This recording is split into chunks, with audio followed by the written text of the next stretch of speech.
nous allons continuer en parlant toujours des femmes. Alors, comment on peut comprendre qu'au pays de Ndaté Yala, de Ndjambo Tumbodj, de Alice Touré Diatta, ce soit si difficile pour les femmes de pouvoir se hisser à un niveau très élevé en politique? Parce que nous sommes dans un pays extrêmement conservateur et le fait qu'il y ait des figures historiques n'est pas suffisant parce qu'à un moment donné, notre société a connu 2 fonds d'acculturation et ces fonds d'acculturation ont sensiblement modifié le rapport de force au sein de notre société et modifié la position de la femme dans notre société. Les fonds d'acculturation, c'est d'abord l'islam ou les religions monothéistes de façon générale.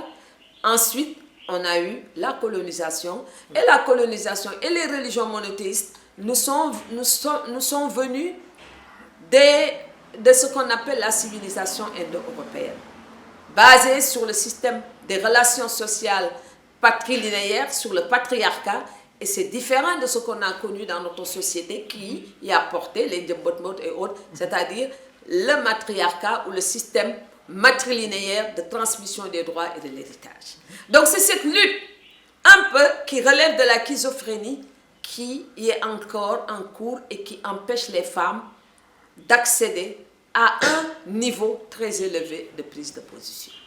Les hommes continuent à distribuer les prébendes, les postes, et les femmes n'ont pas encore ces moyens de se hisser et d'aller plus loin. À telle enseigne que les femmes, pour obtenir quelque chose, elles sont obligées un peu de chercher des raccourcis vers les hommes pour obtenir véritablement à se hisser à un certain niveau. Pourtant, des femmes politiques d'envergure ne manquent pas dans ce pays. Absolument. Au-delà du Sénégal, à l'échelle du continent, bon, à l'exception notoire d'Ellen Johnson Sirleaf, élue 2 fois au suffrage universel au Libéria, et peut-être dans une moindre mesure de Amina Gourig Fakim de l'île Maurice, aucun pays africain n'a encore réussi à élire une femme présidente de la République au suffrage universel. Mais je crois la situation au Malawi, dans ces pays-là, mais c'est toujours quand on voit les femmes sont ici au poste de président de la République dans une situation de crise ou de reconstruction post-conflit.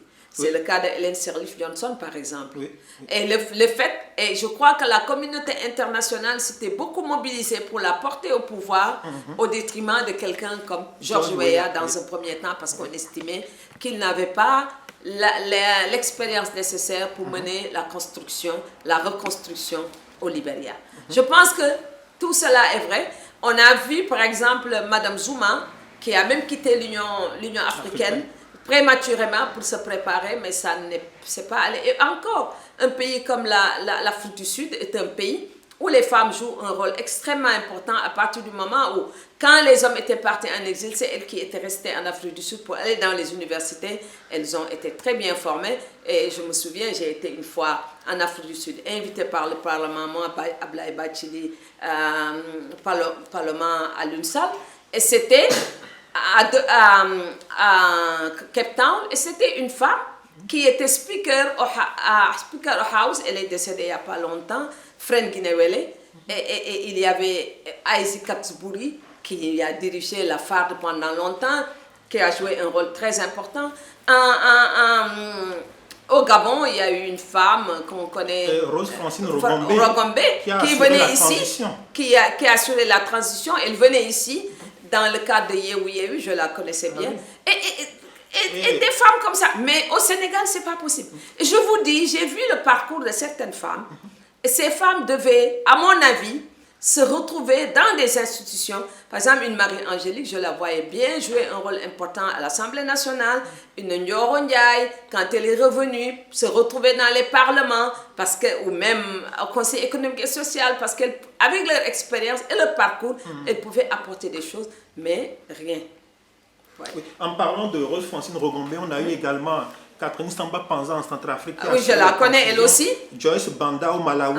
Joyce Banda, oui. Je connais Samba Panza. Elle est venue ici. Nous avons été invités. Elle est venue avec chez son ami. On a mangé ensemble.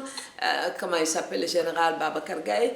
Et je me suis retrouvée avec elle dans les missions, si vous voulez. Elle était Union africaine, je représentais la francophonie dans les missions justement électorales. Elle, je la connais, elle aussi. Elle aussi, elle a été propulsée à un moment donné où on avait besoin d'apaiser la situation en Centrafrique. Et je crois que la France y avait joué un rôle très important. Voilà, c'est-à-dire, les femmes en général, on les amène dans les périodes de crise, il faut baisser la tension, mais après, elles n'ont pas les moyens. Elle a essayé si vous voulez, de s'impliquer davantage, mais elle n'a pas pu. Je prends une femme que je respecte beaucoup au Togo, qui est dirigeante de parti politique. Hein, Madame Johnson? Non, Kafui, c'est Kafui Johnson, effectivement. Mais jusque-là, elle n'arrive pas véritablement à... Et pourtant, c'est une femme structurée, organisée, beaucoup d'expérience. Adjamabo. Okay. Kafui, Adjamabo. Mais elle n'y arrive pas. Vous voyez, ça pose véritablement un problème. Même là où il y a pas, où les religions ne jouent pas un rôle de ce point de vue-là, je crois que c'est devenu quelque chose d'extrêmement difficile. Ici aussi, je crois que le jour où une femme arrivera à la tête de l'État, c'est peut-être à la suite d'une crise inextricable, mais sinon, je ne vois pas comment elle va y arriver. Sinon, peut-être dans quelques décennies.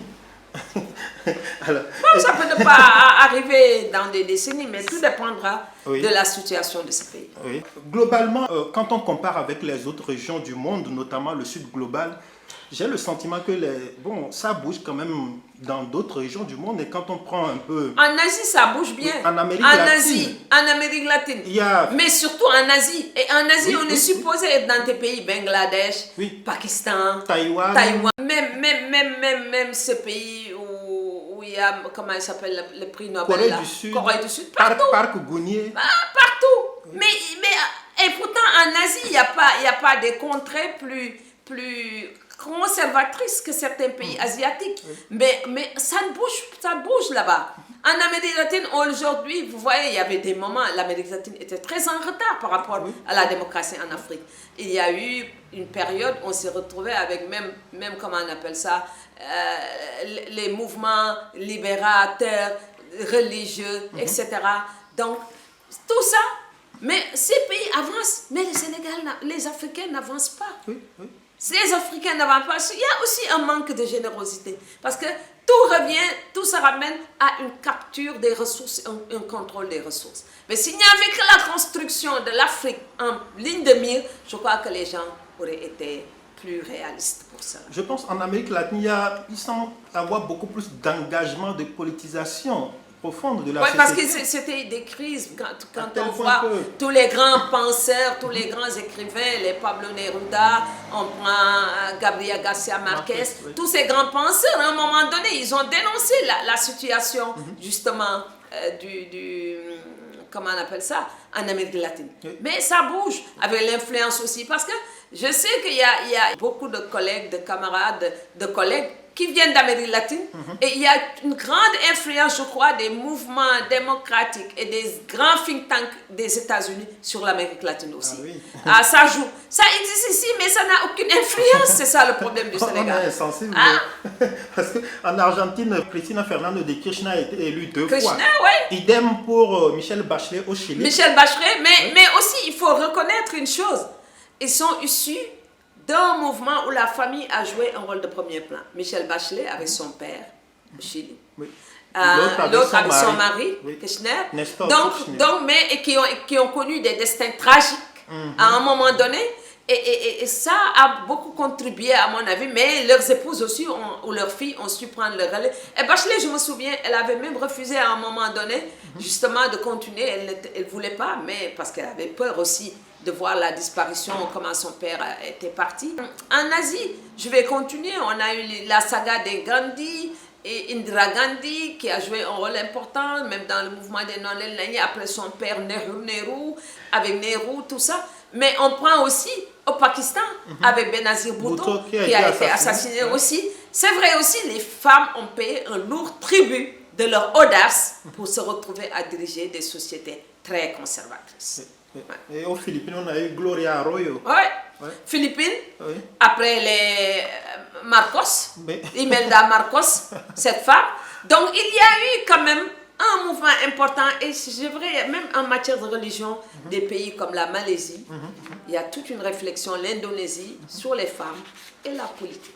Et je pense que surtout les systèmes islam, en Malaisie, elles ont joué un rôle extrêmement important dans ce point de vue-là.